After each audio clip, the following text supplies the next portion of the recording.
At least 1 million have had some sight reduction, with about 300,000 becoming blind now. They can't afford modern medicines, they can't afford health care.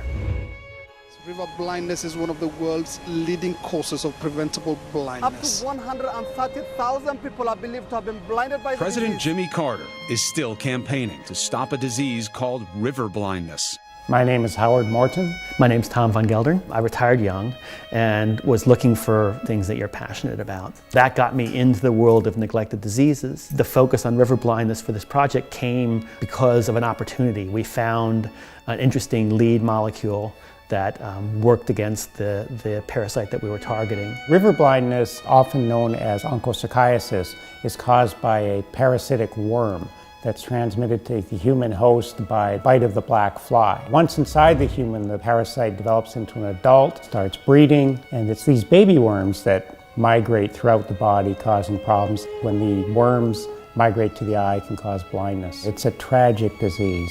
It affects up to 26 million people may be infected by this parasite, and of those, at least 1 million have had some sight reduction, with about 300,000 becoming blind now. We work with partners who understand the worms. They developed this really interesting hypothesis, which is that these worms actually have a symbiotic bacteria that they live with that they can't live without. We decided to target that bacteria. We thought that if we could kill the bacteria, we could control the worms that way.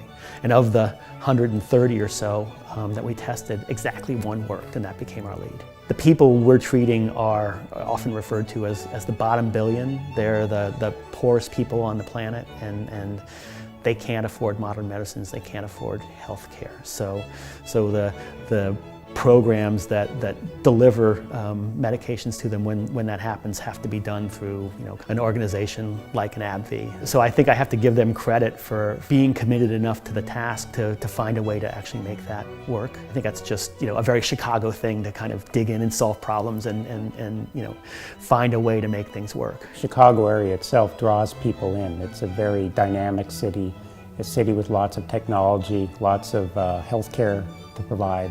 And I think it's a center, a hub, a transportation hub that really gives us a central location to do these things.